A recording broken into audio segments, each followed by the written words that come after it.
se veut une introduction, si vous voulez, aux exigences des normes ISO 9000 et à vous expliquer le processus de certification. Alors, c'est sûr que c'est vraiment une introduction parce que en 2 heures, on ne peut qu'effleurer la thématique tant elle est vaste et complexe. Alors, durant cette présentation, qui va durer à peu près 2 heures en tout, incluant la période de questions. Donc, je vais essayer de me limiter à 1 heure, 1 heure et quart pour ma présentation, pour vous laisser quand même au moins 40-45 minutes pour poser des questions. Donc, dans ce cours, je vais parler des définitions, de l'introduction, d'où viennent ces fameuses normes ISO 9001. On va aussi expliquer quelques exigences, pas toutes parce que ça prendrait quelques journées. Et puis, on va voir un petit peu qu'est-ce qu'on fait avec ces normes-là, comment on peut les mettre en pratique dans une organisation pour éventuellement obtenir une certification internationale. OK? Alors, on va parler de l'historique de la norme ISO 9001. On va parler du contenu, des objectifs de la norme, ses origines, l'évolution de la norme. On va parler aussi des avantages que peut apporter cette norme-là. Et puis, pourquoi se faire certifier? Alors, avant d'aller plus loin, je vais peut-être apporter un peu plus de précision concernant l'organisme pour lequel je travaille. Votre collaborateur tout à l'heure m'a présenté, je pense qu'il a pas mal résumé mon CV. Donc, formation d'ingénieur à la base, j'ai travaillé une dizaine d'années en Algérie avant d'immigrer au Québec en 1989. Une fois arrivé au Québec, j'ai continué à travailler pendant à peu près 5 ans, toujours comme ingénieur, dans la production, dans une firme d'ingénieurs conseil, et pour finalement atterrir directeur qualité dans une entreprise manufacturière. Par la suite, j'étais intéressé au management, donc j'ai été suivre un cours à l'ETS, un cours en gestion de la qualité. C'était un cours d'1 année, 10 cours. Je ne l'ai pas terminé parce qu'après 6 mois, j'ai eu des offres d'emploi, comme c'était très, très demandé à l'époque. Ça l'est toujours, mais à l'époque, c'était le grand boom. Je parle des années 94-95. Donc, je me suis trouvé une job d'auditeur et ça fait maintenant 25 ans que je vis de ce métier-là, qui m'a amené à voyager un peu partout dans le monde, Amérique du Nord, du Sud, Moyen-Orient. Et puis, nous avons un bureau à Alger où on a certifié une quarantaine d'entreprises. Je travaille ici pour l'organisme SMG, Sustainable Management Group. Je vous donnerai les coordonnées. Donc, c'est un organisme de formation et de certification de systèmes de management. Le bureau chef est à Ottawa et il a plusieurs bureaux à travers le monde. Donc, ça, c'était juste une petite parenthèse pour préciser qui nous sommes. OK? Alors, voilà, donc vous avez ici le site web de SMG avec son email. Alors, qu'est-ce que c'est que la norme ISO 9001? Eh bien, c'est une norme internationale d'abord qui contient un certain nombre d'exigences qu'une entreprise doit mettre en place pour améliorer sa performance, son organisation, pour rassurer ses clients, ses employés, ses partenaires et ses actionnaires. Donc, si vous voulez, la norme ISO 9001 contient des exigences qui, une fois qu'elles sont mises en place dans une entreprise, peuvent satisfaire aussi bien les employés, les clients, les actionnaires, les fournisseurs, etc. Okay? Ce qu'il faut savoir, c'est que la norme touche à toutes les activités de l'entreprise. Donc, depuis les ventes, le marketing, jusqu'au service après-vente, en passant par la production, par le design, etc. Donc, toutes les activités sont vraiment couvertes dans cette norme-là. C'est ce qui fait d'ailleurs son succès. Une entreprise qui veut avoir un modèle d'organisation peut se baser sur la norme ISO 9001. Okay? En plus, c'est un modèle qui est reconnu internationalement. Alors, d'où viennent ces normes ISO 9000? Okay? Ce qu'il faut savoir, c'est qu'elles sont élaborées, rédigées, préparées par plusieurs pays qui travaillent au sein de l'Organisation internationale de la normalisation. Donc, ISO, ça veut dire en anglais International Organization for Standardization. Alors, plusieurs pays sont membres, on en compte à peu près 164. L'Algérie est membre. J'ai eu la chance de la représenter à des travaux de l'ISO dans les années 84-85, puisque je travaillais pour l'Institut de normalisation algérien à Alger. Donc, l'Organisation internationale de normalisation développe des normes dans plusieurs secteurs. Ça touche vraiment à tous les secteurs de l'industrie, de la technologie, de la science. Okay? Et ce sont des groupes multidisciplinaires qui sont structurés en comités techniques, qui vont travailler chacun dans leur domaine pour développer ces normes-là. Et une fois qu'elles sont développées, elles sont approuvées par les pays. Donc, il y a un vote qui est fait par les groupes de travail pour en faire une norme internationale. Alors, parmi ces normes internationales, il y a les normes de la série 9000. On va en parler tout à l'heure un petit peu plus en détail. Alors, les normes ISO 9001 ne sont pas nées d'hier. Ce sont des normes qui se sont développées au fur et à mesure. Il y a plusieurs pays qui ont développé leurs propres normes de qualité. Par exemple, le Canada a développé ses premières normes de qualité dans les années 70. C'était les normes CAN Z299. Les États-Unis, eux, ont développé leurs normes de qualité durant la Deuxième Guerre mondiale. Donc, c'est les military standards qui sont toujours en vigueur, d'ailleurs. Les Britanniques aussi ont développé leurs normes et probablement d'autres pays ont développé leurs propres normes. Et un jour, ils se sont mis d'accord au sein de l'ISO pour uniformiser ou unifier, si vous voulez, leurs connaissances dans cette norme ISO 9001. Donc, la première norme ISO 9001 qui est apparue, c'était en 1987. Et cette norme est vivante. Elle est révisée à peu près à tous les 5-6 ans, si bien que depuis la première publication 87, on a eu 5 versions différentes. Alors, au moment où on se parle, la dernière version qui est en vigueur, c'est la norme ISO 2015. Alors, j'ai parlé tout à l'heure des normes ISO 9000. On l'appelle souvent la série des normes ISO 9000 ou la famille des normes ISO 9000. Donc, c'est plusieurs normes. Je pense qu'il y en a plus d'une vingtaine qui œuvrent toutes dans la qualité. OK? Donc, les trois principales normes de la famille ou de la série ISO 9000, c'est la 9000-2015, qui est une norme de vocabulaire. Donc, c'est une norme qui va définir tout le vocabulaire utilisé dans la série des normes ISO 9000. C'est un vocabulaire relatif au management de la qualité.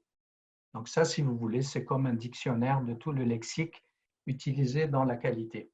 Ensuite, vous avez la 9001-2015, ISO 9001-2015. Alors, c'est celle-ci qui sert de référence pour la certification des entreprises.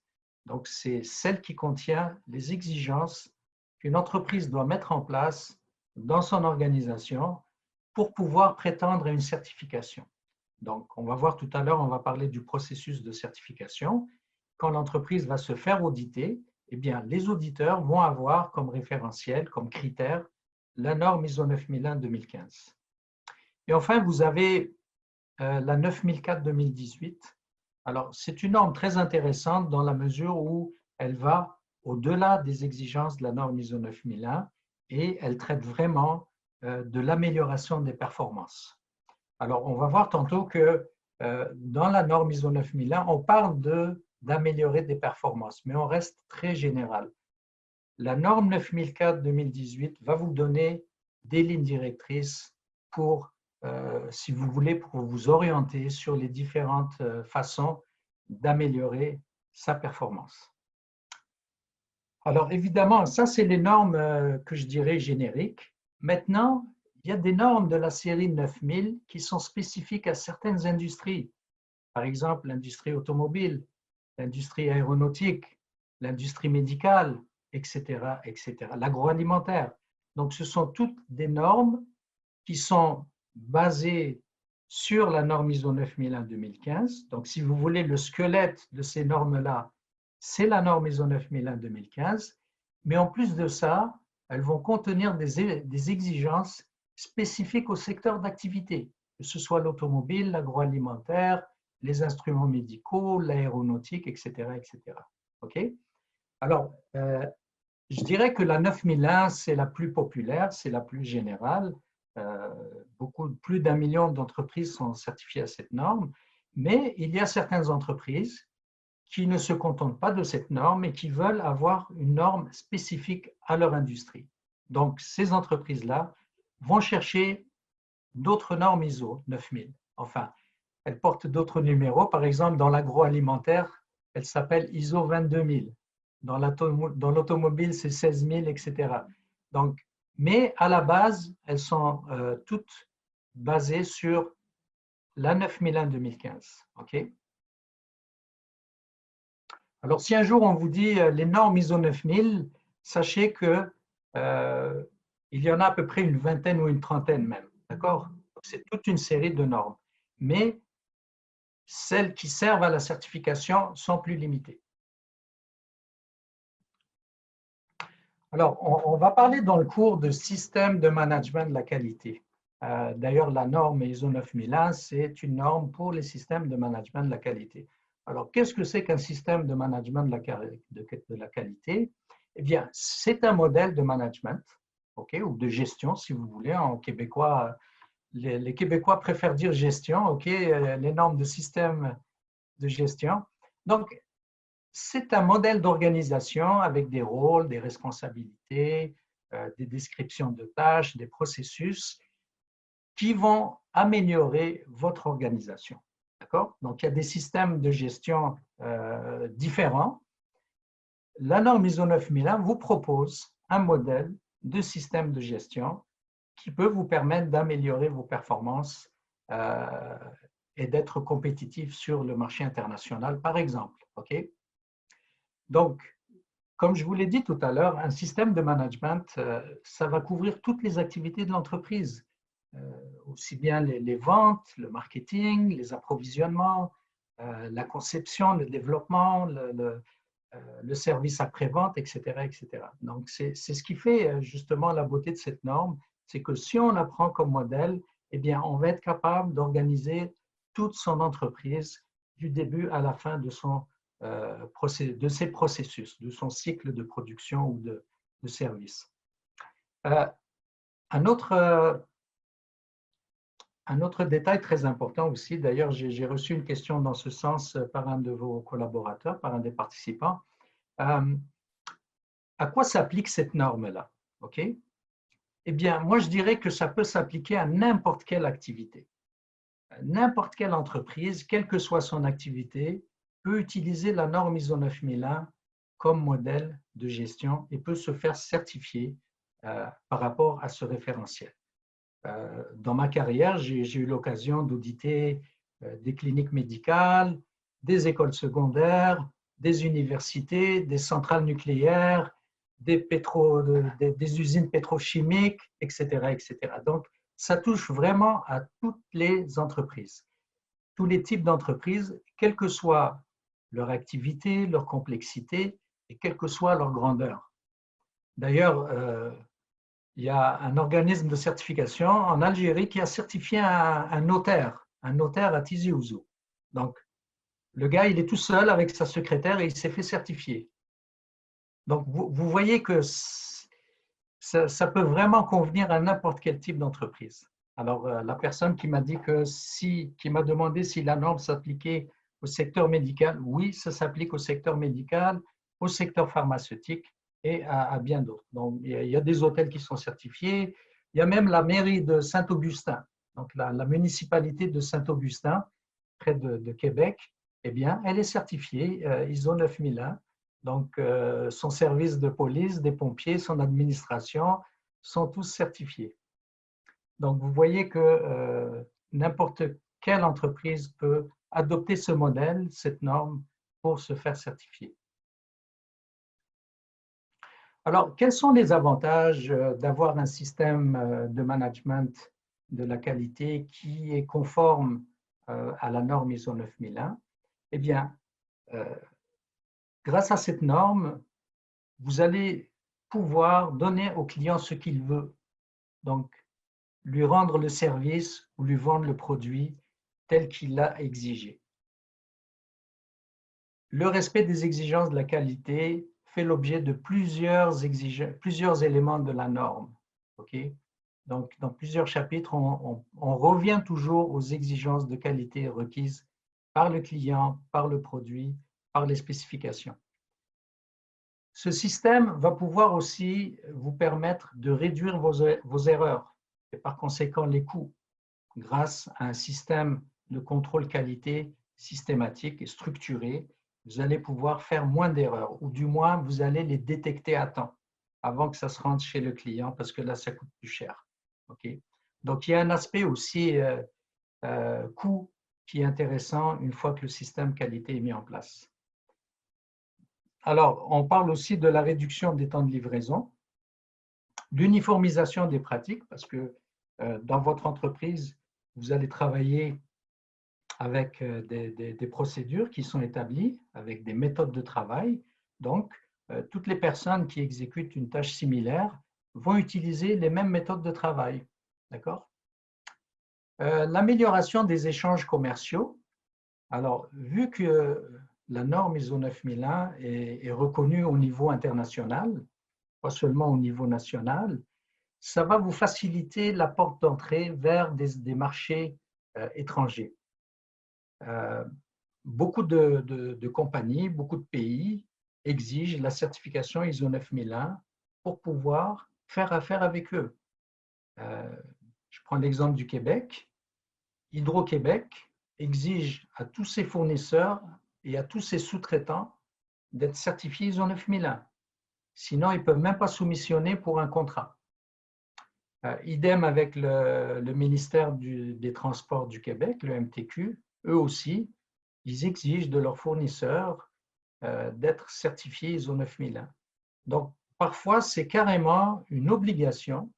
Si on veut faire affaire avec une entreprise, avec un organisme gouvernemental, si on veut exporter parfois aussi, vous devez avoir cette certification pour pouvoir prétendre à ce marché, à ce contrat. Okay. Et puis, on parle aussi de l'amélioration de la performance globale de l'entreprise. Donc, comme la norme couvre toutes les activités de votre entreprise, c'est sûr que si vous contrôlez, si vous êtes en contrôle, en maîtrise de toutes ces activités-là, en bout de ligne, c'est la performance globale de votre entreprise qui va en tirer les bénéfices. Si vous réduisez les coûts, les délais de livraison, si vous avez moins de plaintes de vos clients parce qu'ils ont toujours le service ou le produit qu'ils souhaitaient obtenir, à ce moment-là, vous allez augmenter vos parts de marché. D'accord? Alors, je vous invite à préparer vos questions au fur et à mesure. Et puis à la fin, je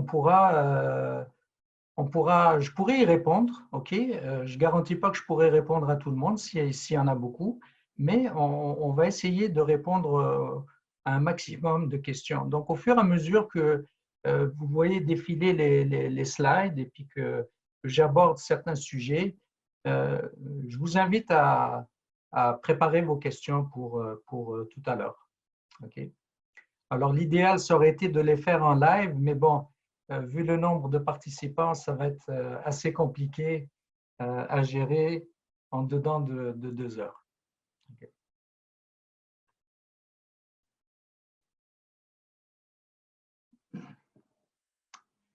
Alors, pourquoi les entreprises veulent se faire certifier? Donc, on a vu tout à l'heure les avantages d'avoir un bon système de gestion. Maintenant, il y a des entreprises qui vont se dire, OK, moi là, je veux bien mettre en place les exigences de la norme ISO 9001, mais je veux le faire pour moi. Mes clients ne me l'exigent pas, mes partenaires ne me l'exigent pas, mais je veux quand même avoir une bonne organisation, je veux avoir un bon système de gestion. Alors, ça, c'est un choix d'entreprise. Maintenant, celles qui se disent, OK, moi, tant qu'à avoir un bon système de gestion, eh bien, je vais aller chercher une certification qui va m'apporter une reconnaissance internationale. Alors, on a parlé des avantages d'avoir un bon système de gestion. Maintenant, s'il est certifié, là, c'est un plus, OK? Parce que là, vous allez vous faire reconnaître par les clients et par des partenaires potentiels d'affaires. Okay? Donc, c'est un bon outil, c'est un outil concurrentiel, si vous voulez. C'est un outil de marketing. Je me souviens dans les débuts d'ailleurs de la certification, dès qu'elles décrochaient leur certificat, les entreprises affichaient une grande bannière devant leur entreprise et elles exhibaient fièrement qu'elles étaient certifiées ISO 9001. Bon, ça se fait de moins en moins maintenant. Je pense que c'est devenu pas normal, mais disons que c'est moins prestigieux qu'avant. Mais il fut un temps où les gens fêtaient ça en grande pompe. Je me souviens en Algérie, les premières entreprises qui se sont fait certifier, ils ont organisé des cérémonies à l'hôtel Sheraton et puis ils ont invité le ministre de l'Industrie, etc., etc. Donc, c'était vraiment très prestigieux. Aujourd'hui, on va moins le publiciser, mais ceci dit, quand vous allez soumissionner pour un client, ou quand vous allez vouloir faire affaire, là, vous allez mettre ça sur votre site web, sur votre dépliant publicitaire, etc., etc. Donc, c'est vraiment un outil de marketing qui est très important, qui est très efficace. Okay.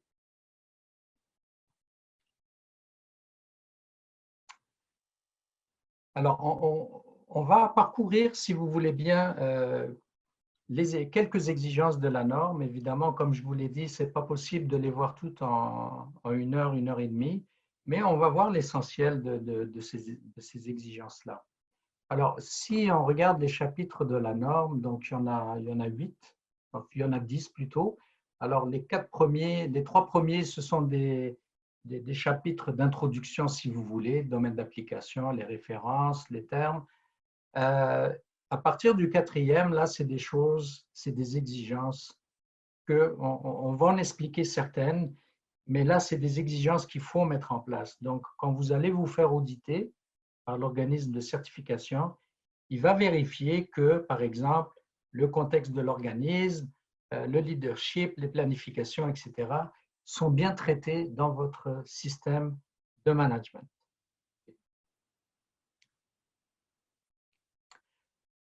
Alors, une des premières exigences, évidemment, c'est le contexte de l'organisme. Alors, une entreprise, quelle que soit son activité, quelle que soit sa taille, sa complexité, lorsqu'elle va préparer son business plan ou sa stratégie, elle doit savoir dans quel contexte évolue. Que ce soit le contexte politique, économique, sanitaire, hein, la COVID est un bon exemple de contexte. Donc, il va falloir regarder autour de soi dans quel environnement on évolue au moment où on décide d'investir ou de prendre certaines grandes décisions. Donc, il faut identifier tous les facteurs, aussi bien externes que les facteurs internes à votre entreprise, et voir quelles sont les contraintes que ça peut apporter. Donc, des fois, ça peut être positif, c'est des opportunités, mais des fois, ça peut être des contraintes ou des risques. Donc, il faut regarder tous ces aspects-là, tous ces enjeux, si on veut, et se préparer à faire face à ces enjeux. OK? Alors, il y a une méthode qui existe et qui est très couramment employée, c'est la méthode PESTEL. Alors, PESTEL, donc le P, ça veut dire politique, E, c'est économique, le S, c'est social, le T, c'est technologique, Le E, c'est environnemental ou écologique, et le L, c'est légal. Autrement dit, quand vous allez étudier les enjeux ou le contexte actuel, vous allez voir s'il n'y a pas des enjeux politiques qui pourraient soit m'aider ou au contraire représenter des contraintes. Souvenez-vous, il y a quelques années, les problèmes politiques qu'il y a eu entre le Canada et les États-Unis, parce que M. Donald Trump voulait taxer certains produits canadiens, il voulait mettre des barrières. Il a même remis en cause les accords de libre-échange entre le Canada, les États-Unis et le Mexique. Alors ça, c'était un enjeu qui a fait mal à beaucoup d'entreprises québécoises, notamment dans le bois d'œuvre, dans l'industrie agroalimentaire, etc. Donc ça, c'est un enjeu que les entreprises doivent bien regarder. Donc c'est important de s'informer de la situation politique internationale et nationale aussi, d'accord? Il y a aussi des enjeux économiques. Alors là, on parle de tout ce qui est concurrence, la dévaluation du dollar, donc tous les facteurs économiques qui peuvent avoir un impact, et ainsi de suite. Donc, il faut faire cet exercice avec tous les enjeux qui peuvent avoir une incidence positive ou négative sur votre business. Et c'est sur la base de cette évaluation de tous ces enjeux que vous allez définir votre stratégie et vous fixer des objectifs. OK? Je parlais des facteurs positifs ou négatifs. Prenons le cas du COVID. La situation depuis 6 mois, elle a profité à certaines entreprises. Tous ceux qui vendaient des masques, du matériel médical, ceux-là ont fait beaucoup d'affaires. Par contre, elle a fait beaucoup de mal à certaines entreprises parce qu'ils ont dû fermer, ils ont dû réduire leurs effectifs, etc. Donc, c'est ce genre d'exemple que l'on étudie lorsqu'on regarde les enjeux sociaux, par exemple, ou économiques. Alors, je vous ai mis quelques exemples d'enjeux: l'instabilité politique, la dévaluation du dollar, les habitudes de consommation. Ça aussi, c'est important. Écoutez, les gens aujourd'hui, ils aiment bien acheter en ligne, là. Donc, à quoi bon ouvrir des boutiques, payer des loyers très chers lorsqu'on peut vendre sur Internet? Donc, les entreprises qui n'ont pas suivi les habitudes de consommation, eh bien, ils ont fait faillite ou ils ont été obligés de fermer beaucoup de boutiques. Par contre, les petits malins qui se sont mis tout de suite à vendre en ligne, eh bien, ceux-là, ils ont fait des grosses affaires. Vous voyez, prenez l'exemple d'Amazon, d'Alibaba ou des choses comme des entreprises comme ça qui ont fait fortune, alors que d'autres ont dû fermer boutique. Donc, c'est pour ça, encore une fois, c'est important, avant de définir sa stratégie, de bien étudier le contexte actuel et même futur, parce qu'il faut prévoir aussi. D'accord? Alors, il y a aussi le contexte interne d'une entreprise, la mobilité des employés, surtout les jeunes. Les jeunes aiment bien bouger, ils veulent des challenges, ils n'aiment pas la routine. Donc, une entreprise qui travaille dans les hautes technologies, dans les nouvelles technologies, et qui va employer 80% de personnel de moins de 30 ans, eh bien, il faut qu'ils s'adaptent à leurs besoins. OK?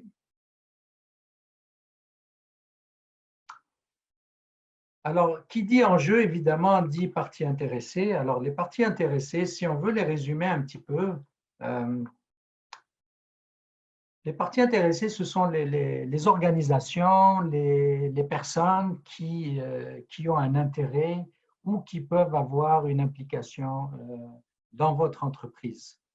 Si je prends une entreprise qui a des employés, bon, ben, le personnel, il veut être motivé, les employés veulent de la motivation, les syndicats veulent, il faut avoir de bonnes relations avec eux, les clients veulent être satisfaits, ok?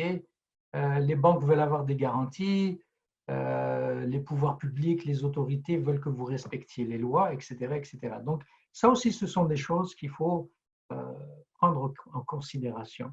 Ok? Vous n'êtes pas dans une bulle, là, vous travaillez avec beaucoup d'organisations. Donc, il faut s'assurer que on est bien conforme et qu'on répond à toutes ces exigences-là. Alors, une des premières exigences, une fois qu'on a vu le contexte, qu'on a défini en partie sa stratégie, eh bien, pour mettre en place son système, il faut qu'on identifie ses processus. Qu'est-ce qu'on fait? Qu'est-ce que notre entreprise, elle fait? C'est quoi nos activités? C'est quoi nos processus? Donc, dans la norme, on parle beaucoup de processus. Donc, c'est un ensemble d'activités ou de tâches qui sont interactives.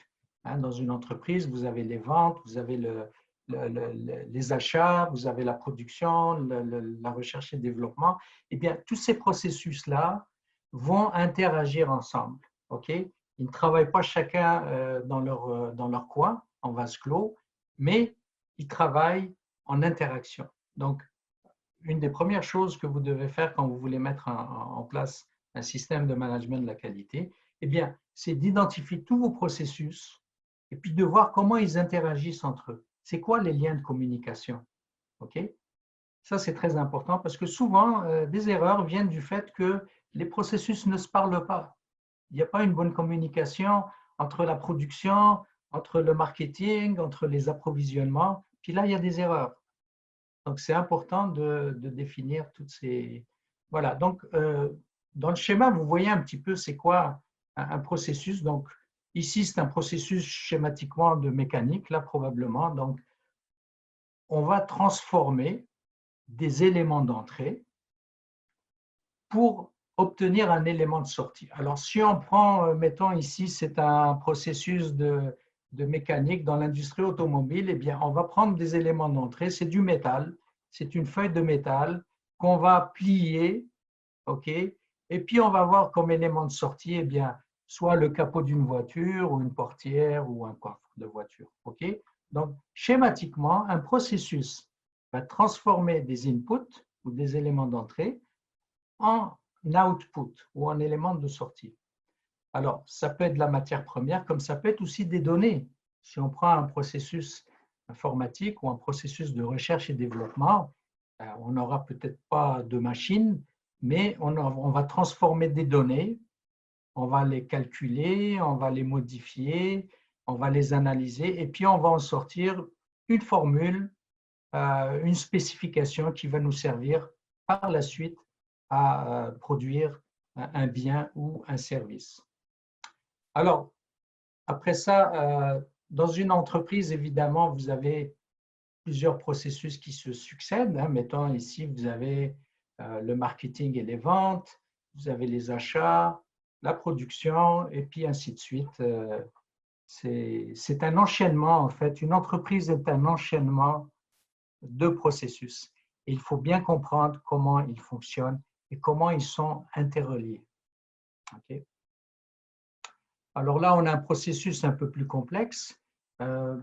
Les entreprises utilisent beaucoup de logigrammes, de flowcharts pour représenter leur processus parce que c'est plus facile à comprendre, c'est plus visuel. Moi, personnellement, au lieu d'écrire des procédures de 10 pages, j'aime bien utiliser ce genre de flowchart pour représenter mon processus.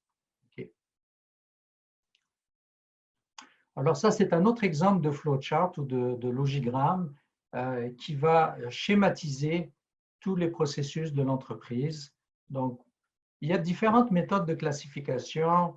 On va parler de processus managériaux, processus de réalisation, processus de soutien et de pilotage. Okay. Alors, on ne va pas trop s'attarder dessus parce que ça pourrait être très complexe, mais ce sont des façons de schématiser, de représenter les processus qui est très convivial. Alors, les informaticiens, généralement, ils sont habitués avec ce genre de logigramme, donc ils comprennent plus facilement un petit peu l'utilité, l'avantage d'avoir ce genre de représentation graphique. Okay. Alors, dans la norme, on parle aussi beaucoup de l'approche processus. Alors, qu'est-ce que c'est que l'approche processus? Bon, ça aussi, c'est quelque chose, il faudrait plusieurs jours pour en parler, mais dans chaque processus, vous pouvez appliquer l'approche processus. Donc, vous devez d'abord planifier votre processus, donc fixer des objectifs, déterminer les ressources, OK? c'est quoi la finalité de mon activité ou de mon processus. Ensuite, une fois que vous l'avez planifié, vous allez le réaliser. Donc, on passe du plan au do. Donc, je vais réaliser mon processus, que ce soit de la fabrication d'un ordinateur ou d'une boîte de métal, ou bien une prestation de service. Donc, on va réaliser ce processus conformément à ce que nous avions planifié. OK? Ensuite, on va checker ce qu'on a fait. Donc, j'ai mon produit fini ou ma prestation de service. Eh bien, je vais vérifier si j'ai bien respecté les spécifications, si j'ai bien respecté les normes et les exigences du client. OK? Alors, jusqu'ici, je pense que c'est quelque chose de connu. Quoi que vous fassiez, même si vous partez en vacances, vous allez planifier votre budget, planifier l'endroit où vous allez aller, puis ensuite vous allez profiter de vos vacances. Donc, vous allez réaliser votre processus de vacances si vous voulez. Ensuite, vous allez vérifier est-ce que vous n'avez pas dépassé votre budget, est-ce que vous n'avez pas respecté les itinéraires, par exemple. Donc, c'est une, si vous voulez, c'est une façon tout à fait compréhensible, classique, quand on réalise n'importe quelle tâche. On ne part pas à l'aveuglette, on planifie, on réalise, on vérifie. Alors, ce qui est peut-être moins courant, c'est le acte, réagir ou agir. Donc, une fois qu'on a réalisé notre produit ou notre service, ou bien on a passé nos vacances, ben là, on se pose des questions. Est-ce que j'ai alloué le bon budget? Est-ce que j'aurais pu faire mieux? Est-ce que j'aurais pu prendre peut-être certaines précautions? Donc, si vous voulez, c'est ce qui permet de boucler la boucle pour s'assurer qu'on est dans l'amélioration. Donc, on a planifié, on a réalisé, on a vérifié. Puis là, on va, si vous voulez, analyser tout ce que j'ai fait et puis je vais voir comment je peux l'améliorer pour la prochaine fois. Alors, cette méthode-là est beaucoup utilisée dans, si vous voulez, la gestion des processus. Et d'ailleurs, c'est une exigence. Vos processus doivent être vérifiés, mesurés et améliorés. Alors, un chapitre important aussi, dans la norme, on parle beaucoup de leadership. Un navire, s'il n'a pas un bon capitaine ou un bon commandant, ben, il peut partir à la dérive. Donc, une entreprise, c'est pareil. Il faut avoir quelqu'un qui va fixer les orientations de l'entreprise, qui va motiver ses troupes et qui va fournir aussi les moyens. C'est tout à fait normal. Donc, le leadership est très important dans un système de management de la qualité. S'il n'y a pas de leadership, eh bien, il y a peu de chances que votre projet aboutisse à un succès. Alors, évidemment, il y a beaucoup de façons de définir les types de leadership. Donc, vous avez le premier type, c'est le boss, la personne qui donne des ordres et puis qui laisse les autres travailler. C'est ce qu'on appellerait un petit peu le style directif. Okay? C'est ce qu'on voit beaucoup dans le domaine militaire. Donc, le général ou le commandant qui donne des ordres et puis qui laisse ses soldats tirer la charrette. Et puis, vous avez le leader qui, lui, va se mettre en avant et il va tirer avec tout le monde pour faire avancer le business. Alors, c'est de ce leadership-là qu'on veut mettre en place dans notre entreprise. Quelqu'un qui va être un leader, qui va mettre la main à la pâte, qui va donner l'exemple. Donc ça, c'est très important. Et en tant qu'auditeur, c'est ce qui est plus difficile à auditer dans une entreprise. Démontrer qu'il y a un bon leadership. Alors, un aspect aussi important, c'est de bien définir les rôles dans l'entreprise. Il faut qu'on définisse exactement qui fait quoi. Il faut attribuer des tâches, il faut qu'il y ait un organigramme avec des définitions de tâches bien précises. Ça ne veut pas dire que les personnes vont exécuter uniquement les tâches qui vont être dans leur description. Là. Ça, on le voit beaucoup dans les entreprises syndiquées. Les gens vous disent, écoutez, ça, ce n'est pas dans ma description de tâche, donc je ne le fais pas. Bon, ce n'est pas ça que la norme veut. La norme, ce qu'elle demande, c'est que on définisse bien les rôles et les responsabilités de chacun, tout en étant flexible, parce qu'il ne faut pas non plus figer les rôles de chacun. Il peut y avoir des absents, il peut y avoir toutes sortes d'événements qui font que vous allez remplacer un collègue. Donc, tout ça, ça va vous amener à parler de polyvalence, etc. Okay? Mais pour résumer un petit peu cette exigence, définir qui fait quoi.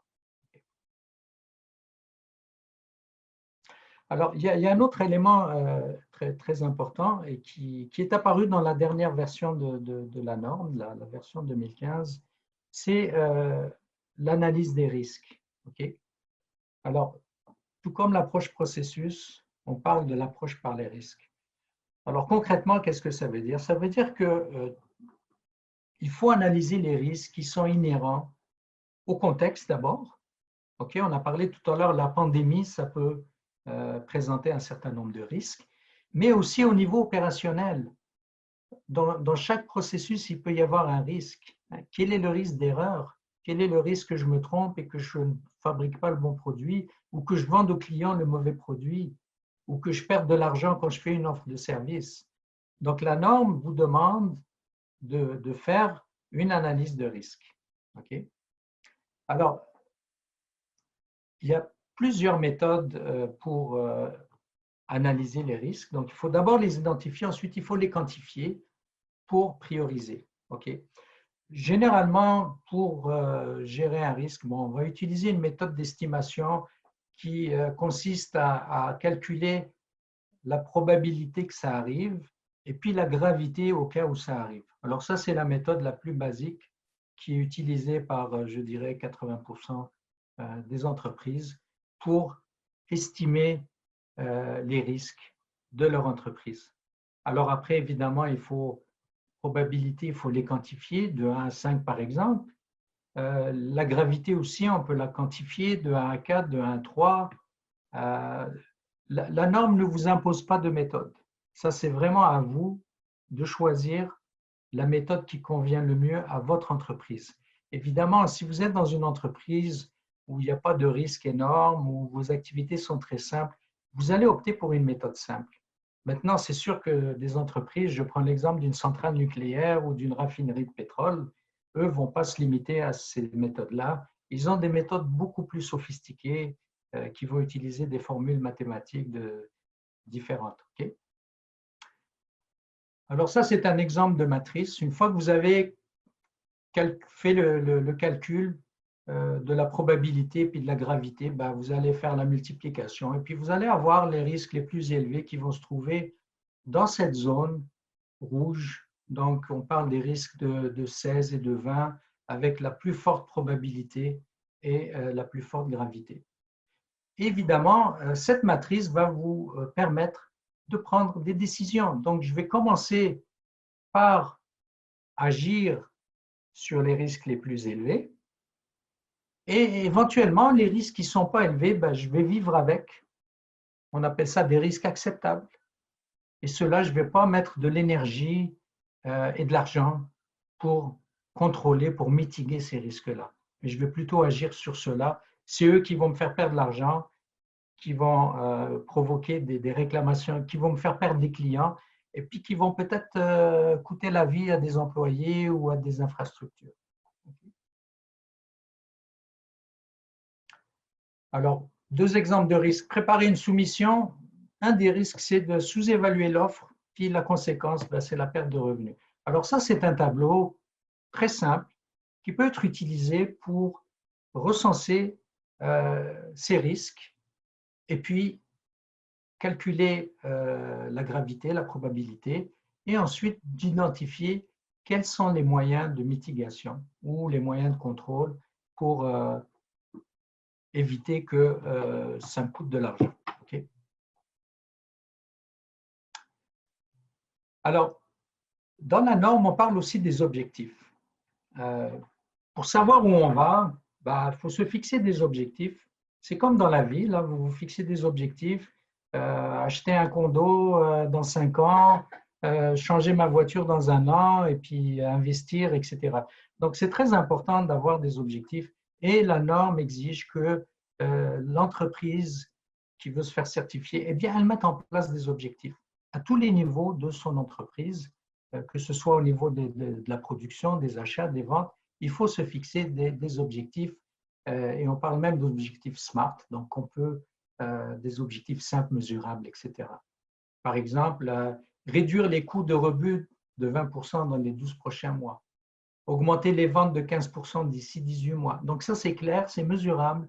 Et puis, on a mis le temps. Quand est-ce qu'on veut atteindre ces objectifs? Voilà. Donc ça fait partie de votre planification. Alors, pour mettre en place ce beau système de management de la qualité, évidemment, il vous faut des ressources. Alors, les ressources, ce sont les ressources financières, les ressources humaines, matérielles, etc. Donc, c'est très important que le manager, le président, le propriétaire de l'entreprise, eh bien, il identifie toutes ces ressources. De quelles ressources on a besoin? Okay. Les compétences, mes ressources humaines, il faut qu'elles soient compétentes. Donc, si je recrute du personnel, il faut que je définis les compétences qu'il me faut. Je ne vais pas recruter n'importe qui pour faire n'importe quoi. Donc, les compétences, c'est très important. Et puis, ces compétences-là, il faut les améliorer par de la formation, par du coaching. Okay. La communication. Alors, ça aussi, c'est un volet important. D'ailleurs, les systèmes de management de la qualité, un des avantages qu'ils ont, c'est qu'ils vous permettent d'améliorer la communication parce que tout est défini. On a étudié les interactions entre les différents processus, donc on va savoir comment on va communiquer, qu'est-ce qu'on va communiquer comme information. Donc, le volet communication est très important dans la norme.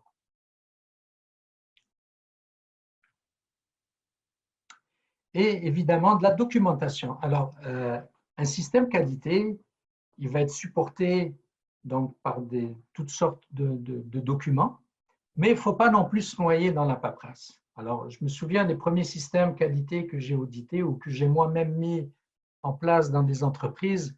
Eh bien, on avait des binders de procédures à n'en plus finir. C'est tout juste si on ne faisait pas une procédure pour ouvrir la porte.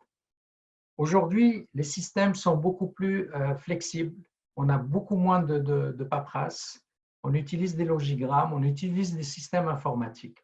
Donc, les nouvelles normes ISO 9001 sont beaucoup moins exigeantes en termes de documentation. Donc, il y a vraiment un minimum qui est exigé par la norme.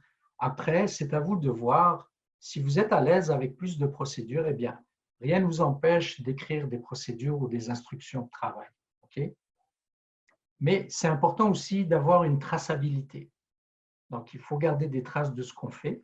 Si on a fait des analyses, si on a fait des tests, il faut garder des enregistrements, comme on les appelait dans les anciennes versions des normes, mais il faut qu'il y ait une traçabilité, que je puisse démontrer que j'ai bien vérifié, que j'ai bien fait mon contrôle qualité avant de shipper le produit au client.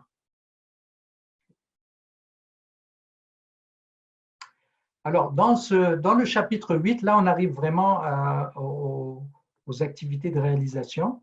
Donc, communication avec les clients. Alors, dans ce chapitre, on parle des ventes. Okay? Lorsqu'un client vous sollicite pour acheter un produit ou pour une prestation de service, c'est bien important de bien définir ce qu'il veut et de comprendre ses exigences. Parce que sinon, vous risquez de lui fournir un service ou un produit qu'il n'a pas demandé. Donc, bien clarifier, bien valider avec le client quelles sont ses exigences. Okay? Des fois, il en oublie, mais c'est à vous de voir s'il n'a pas oublié quelque chose qui va me permettre de lui donner le produit qu'il veut. Sinon, je vais l'appeler, je vais le contacter, je vais lui dire, écoute, tu as oublié de me donner la puissance de ton ordinateur ou la mémoire ou la couleur de ton stylo. Donc, bien définir et valider les exigences avec le client avant de passer commande, avant d'accepter sa commande. Okay. Alors, il y a une exigence de conception et développement. Ça, c'est un des gros chapitres de la norme, mais il ne s'applique pas à toutes les entreprises. Ce chapitre est obligatoire uniquement pour les entreprises qui vont faire du design la recherche et développement. Si vous ne faites pas de produits sur mesure, si vous faites toujours le même produit ou bien un produit selon les spécifications du client, eh bien, cette exigence-là, vous n'avez pas besoin de la traiter dans votre système. Mais si vous faites du sur-mesure, à ce moment-là, il faut, les firmes d'ingénieurs conseils, par exemple, eh bien, elles ne peuvent pas éliminer cette exigence-là. Mais un distributeur de masques, par exemple, lui, il ne fabrique pas, donc il ne fait pas de design. Donc, lui, il pourra éliminer il pourra, si vous voulez enlever cette exigence de la norme, vous avez le droit de le faire. Okay. Alors, on part ensuite aux opérations. Alors, je vais essayer de vous expliquer avec ce schéma qui est beaucoup plus simple à comprendre. Donc, vous avez votre processus de production ou de prestation de service. Mais mettons que vous fabriquez des ordinateurs ou bien que vous avez une boîte de marketing, vous offrez une prestation de service. Alors, déjà, il faut bien comprendre les informations, les éléments d'entrée, que ce soit des matériaux, des accessoires ou de l'information. Bien comprendre les inputs. Ensuite, il vous faut des ressources humaines compétentes. Il faut un environnement de travail adéquat, okay, dépendamment du type de produit ou du service que vous offrez. C'est sûr que si vous êtes dans le domaine médical ou pharmaceutique, l'environnement de travail est très, très, très important. Okay. Ensuite, il vous faut des équipements, des instruments, des appareils qui soient bien entretenus. Il vous faut un bon contrôle de qualité à différentes étapes du processus. Et il vous faut pour cela aussi des procédures, des méthodes de travail ou des spécifications. Et votre produit fini ou votre prestation de service, eh bien, il faut s'assurer qu'elle est conforme à ce que le client a demandé. Donc, c'est tous ces éléments-là qui vont faire que vous allez maîtriser votre production ou votre prestation de service. S'il y en a un qui manque là, mettons, vous n'avez pas de bon environnement de travail, vous fabriquez des produits pharmaceutiques alors que il y a des problèmes d'hygiène dans votre entreprise, il y a des problèmes de salubrité, donc ça ne va pas fonctionner. Vous allez contaminer vos produits. Okay? Vous n'avez pas de ressources humaines, même si vous avez la dernière technologie, si vous n'avez pas les hommes ou les femmes qu'il faut avec les compétences, vous ne pourrez pas offrir un bon produit ou un bon service. Okay? Donc, j'ai schématisé un petit peu, mais là, dans la norme, il y a plusieurs chapitres qui traitent de ce produit. Okay? Alors, si jamais votre produit ou votre prestation n'est pas conforme, ben, l'idéal, c'est de le détecter avant que ça se rende chez le client. Sinon, ben, il faut avoir un moyen pour faire ce qu'on appelle un rappel. Sinon, ben, c'est le client qui va vous le dire, puis là, ça va vous coûter plus cher et vous risquez de perdre le client. Mais c'est important de bien maîtriser tout ce qui sort de votre usine, ou bien même avant que ça sorte de votre usine, il faut essayer de détecter les non-conformités. Le plus tôt vous allez les détecter et les traiter, et moins ça va vous coûter d'argent et moins vous risquerez de perdre votre client. Donc là aussi, il y a des procédures qu'il faut mettre en place. Alors là, on arrive au chapitre check et act. Check, oui. Donc là, votre système, vous devez en évaluer la performance, mesurer la performance. Alors, généralement, on utilise des indicateurs de performance. Donc, on a parlé tantôt des objectifs. Ben là, vous allez faire une évaluation des résultats. Puis, vous allez pouvoir dire, OK, tous mes objectifs sont au vert. Je les ai tous atteints ou dépassés. Et que je peux dire que je suis performant. Mais si j'en ai la moitié qui sont dans le rouge, je ne les ai pas atteints, ben là, je peux poser des questions sur mon niveau de performance. Donc ça, c'est très important. C'est un exercice qu'il faut faire de façon périodique pour voir si on est dans la bonne direction, si on va atteindre ses objectifs et si on est performant. On va se comparer à l'année précédente, voir un petit peu quel était mon niveau d'atteinte, c'est quoi mes indicateurs. Puis de là, vous allez pouvoir évaluer votre performance.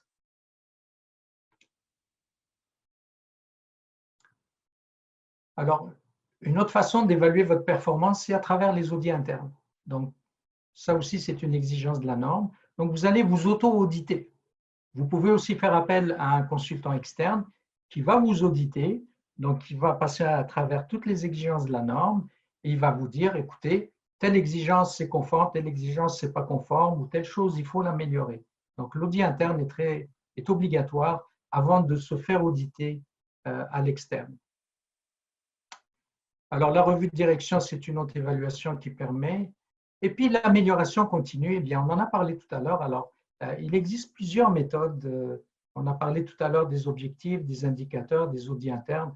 Il y a aussi toutes sortes de méthodes japonaises, les Taguchi, les Six Sigma, etc., les Kaizen. C'est des méthodes, on appelle ça les outils qualité, qui vous permettent de résoudre des problèmes et de vous améliorer. Alors, on a passé rapidement sur les exigences de la norme. J'espère que ça vous a donné une idée. Maintenant, je vais vous parler du processus, si vous voulez, de la mise en place d'un système. Donc, si vous voulez vous faire certifier, eh bien, il faut d'abord mettre en place le système de management qui va répondre aux exigences de la norme. Alors, il y a plusieurs étapes typiques, OK, qui commencent toujours par un diagnostic. Donc, l'état des lieux. Où est-ce qu'on en est à l'heure actuelle dans notre entreprise? Donc, on va faire ce qu'on appelle un gap analysis, une analyse d'écart, pour voir qu'est-ce qu'on a dans notre entreprise qui pourrait répondre à la norme, qu'est-ce qu'on a qui pourrait être amélioré, et puis qu'est-ce qu'on n'a pas du tout et qu'il faudrait mettre en place à zéro. Ensuite, on va former et sensibiliser le personnel. Ça, c'est très important, former le personnel aux procédures, aux exigences de la norme, il faut le sensibiliser. Et puis là, en parallèle, on va commencer à rédiger les documents qualité, donc toutes les procédures, les processus, les logigrammes, etc. Ensuite, on va mettre en place sur le terrain tous ces documents qu'on a rédigés. Donc là, on est vraiment dans l'implémentation du système. OK? Et puis, on va faire un suivi et un pilotage, donc à travers des visites, à travers des audits, des mini-audits qu'on va faire pour voir si les gens ont bien embarqué et si on répond aux exigences de la norme. Ensuite, on va faire un audit interne. Et une fois qu'on sent qu'on est prêt pour être audité par l'organisme de certification, ben là, vous allez faire appel à l'organisme de certification qui va venir et puis qui va faire son audit, OK, et qui va ensuite vous dire si vous êtes conforme ou non. Alors, s'il y a des non-conformités, eh bien, vous avez un délai pour les corriger. Donc, 60 jours généralement pour lui démontrer que vous avez corrigé. Et à ce moment-là, si les corrections que vous présentez à l'auditeur sont satisfaisantes, ben là, il vous délivre votre certificat ISO 9001. Okay. Alors, c'est une démarche qui peut durer, je dirais, entre 8 mois, 12 mois, 2 années. Ça dépend de l'importance de l'entreprise, de l'effectif, de la complexité de ces processus. Si c'est une petite PME, ça peut se faire en dedans d'une année. Si c'est une grande entreprise, ça peut prendre 2 ans au minimum. Alors, pour que ça marche, évidemment, il faut qu'il y ait un engagement de la direction parce que le directeur général ou le président de la compagnie, ben, ça va être un peu le motivateur et puis c'est lui qui va s'assurer que tout le monde est impliqué dans le projet. Puis il va fournir aussi les ressources parce que ce n'est pas gratuit de mettre en place un système. Hein. Il faut des ressources humaines, des ressources matérielles, il faut un budget de formation, il faut payer un consultant. Donc, il y a quand même un budget qui est nécessaire pour cela. Ensuite, il faut que tout le monde soit impliqué dans l'organisation. Alors, la qualité, ce n'est pas l'affaire du quality manager ou du responsable qualité, mais tout le monde a sa part des choses à faire pour obtenir une qualité de service ou une qualité de produit. Et puis, évidemment, suivre les recommandations des consultants. Le consultant, il va vous coacher pendant 1 année, 2 années, mais après, il va peut-être vous quitter là, et il va falloir prendre la relève. Donc, il faut s'assurer qu'on a bien été impliqué et qu'il y a eu une bonne transmission des connaissances. Okay. Alors, pour la certification, une fois que vous êtes rendu là, évidemment, il faut choisir un certificateur qui va faire d'abord un premier audit, ce qu'on appelle l'audit d'étape 1, ensuite l'audit de certification. Et Ce qui est important de savoir, c'est qu'une fois que vous avez obtenu votre certification, eh bien, chaque année, vous allez vous faire auditer pour voir si vous méritez toujours votre certification. Donc, si vous n'êtes pas conforme après une année, 2 années, vous pouvez perdre votre certificat. Donc, ce n'est pas un acquis. C'est important de maintenir son système en place, de l'améliorer si on ne veut pas perdre son certificat. Parce que là, ça peut vous coûter beaucoup d'argent pour recommencer tout le processus. OK? Donc, c'est ce que je vous avais dit. Alors, le maintien du certificat est tributaire de l'absence de non-conformité. Alors, voilà un petit peu qui termine ma présentation. Je pense que nous sommes dans les temps. Voilà, on a légèrement dépassé 7 minutes. Donc, maintenant, je vais prendre le temps de répondre à vos questions. Alors, je vais commencer par les questions qui m'ont été envoyées par quelqu'un d'entre vous, par un des participants. Alors, première question s'adressait, OK, comment peut-on devenir auditeur certifié et où peut-on faire ces formations? Alors, pour pouvoir faire des audits de certification, eh bien, vous devez suivre une formation d'auditeur, passer un examen et ensuite faire des audits. Il y a un minimum qui est exigé par les organismes de certification. Et ensuite, vous pourrez appliquer auprès d'un organisme international. Alors, il y en a plusieurs. Il y a Exemplar Global, il y a IRCA. Et ils vont évaluer votre dossier. Puis, si vous répondez aux critères, à ce moment-là, vous allez obtenir votre certification. OK? Puis ça, c'est comme l'Ordre des ingénieurs du Québec. Une fois que vous êtes membre, là, il faut payer chaque année une cotisation. Puis il faut démontrer que vous avez fait des formations, que vous avez fait des audits, etc. etc. Alors, nous, à SMG, notre organisme de certification, nous offrons cette formation-là. Je la donne personnellement. Je suis formateur qualifié pour donner la formation d'auditeur ISO 9001. OK? Alors, ça, c'est la première question. La deuxième, c'était comment mettre en place un SMQ efficace pour une entreprise qui n'est pas bien gérée. Alors, généralement, une entreprise qui est bien gérée, elle a déjà un système qualité qui est plus ou moins, qui tient plus ou moins la route.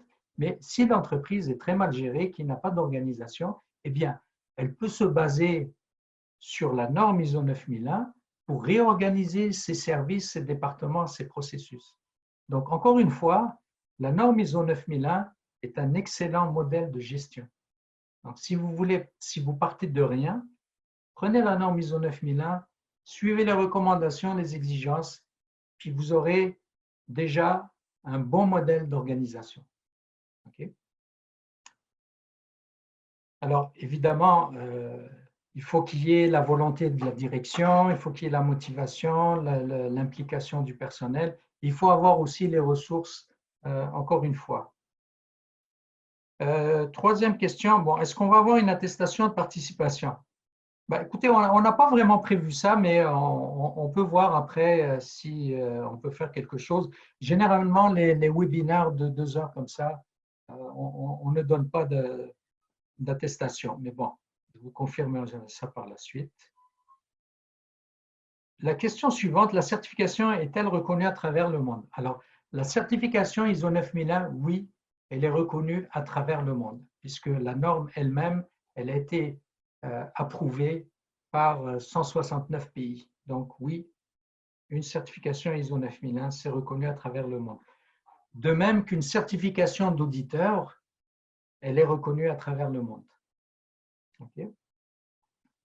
Alors, on me posé une question sur les différents changements de l'ISO 9001 version 2015 par rapport à l'ancienne. Alors, écoutez, l'ancienne version, je pense qu'il faut l'oublier, là, elle n'est plus en vigueur depuis longtemps, mais essentiellement, les grandes innovations, c'est l'introduction de l'analyse des risques et puis l'introduction des enjeux. Ça, c'est les deux grands changements, je vous dirais. Après, il y en a d'autres, comme par exemple la réduction des exigences en matière de documents, c'en est une autre. Okay? Mais de toute façon, les entreprises qui étaient certifiées à l'ancienne version avaient un délai jusqu'à il y a 2 années, je crois, pour upgrader, pour se mettre à la version 2015. Donc aujourd'hui, il n'y a plus d'entreprises certifiées à l'ancienne version. Celles qui ont gardé leur certification, elles ont toutes basculé ou mis à jour leur système vers la version 2015. OK. Alors, quel est l'intérêt de son adoption par les entreprises canadiennes? Bon, ça, je pense qu'on en a parlé là. Il y avait plusieurs avantages à avoir une certification ISO 9001. Et puis, est-ce que l'industrie pharmaceutique est certifiée en ISO 9001? Oui.